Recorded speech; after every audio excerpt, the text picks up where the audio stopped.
sería estupendo que la política recuperase el sentido de la vergüenza. Todos los deseos pueden convertirse en derechos, pues conviene que dudemos. Y a mí me gusta ser patriota.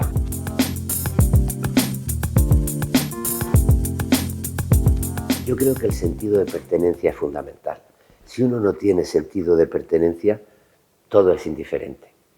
Tú no tienes sentido de pertenencia y te da igual que la vecina del quinto se esté muriendo de frío o que el vecino del segundo no tenga para comer. Cuando tienes sentido de pertenencia te preocupas con lo que pasa en el quinto y en el segundo, ¿no? Entonces, a mí me parece importante el sentido de pertenencia y me parece importante la palabra patria. Pero a mí me gusta una idea abierta de la identidad, que invite a la convivencia y a la preocupación en el nosotros. Y por desgracia la palabra patria se utiliza muchas veces como una identidad cerrada que convierte al otro en un enemigo y que convierte a lo ajeno en una amenaza.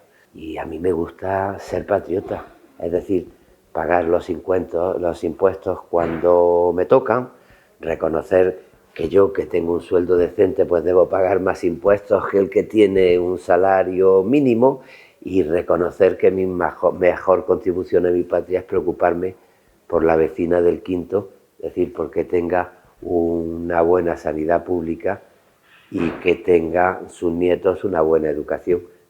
Yo a eso lo llamo empatría. Los discursos de Vox, más que buscar la igualdad, los veo como ofensas al catalanismo.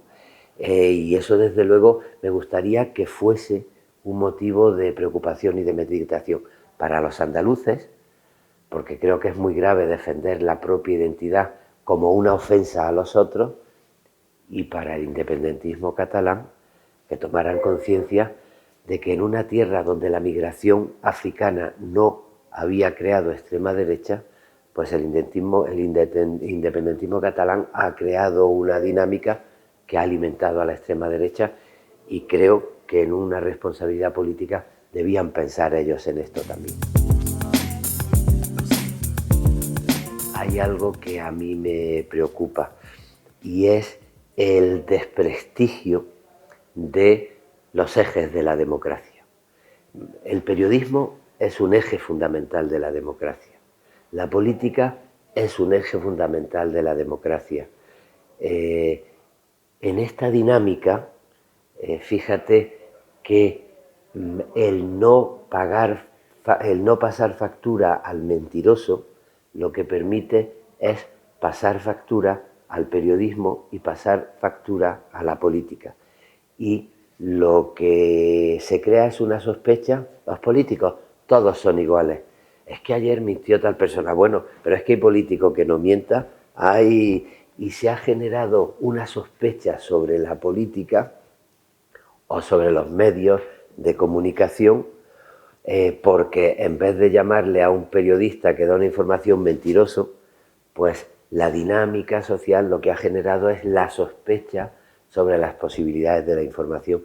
Y a mí me parece que esa dinámica está cultivada por el pensamiento antidemocrático. Y sería estupendo que la política recuperase el sentido de la vergüenza. Es decir, que tú te avergonzaras por decir una barbaridad y al día siguiente que se leyera en la prensa: lo que ha dicho este señor sobre el paro, sobre la inflación o sobre la amenaza de los delincuentes migrantes es mentira. Aquí están los datos.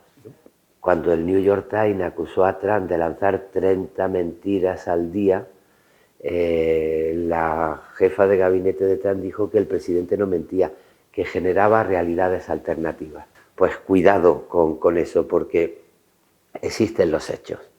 Y la información no es comunicar realidades alternativas, sino es conocer los hechos y darlos a conocer y estudiarlos, ¿no?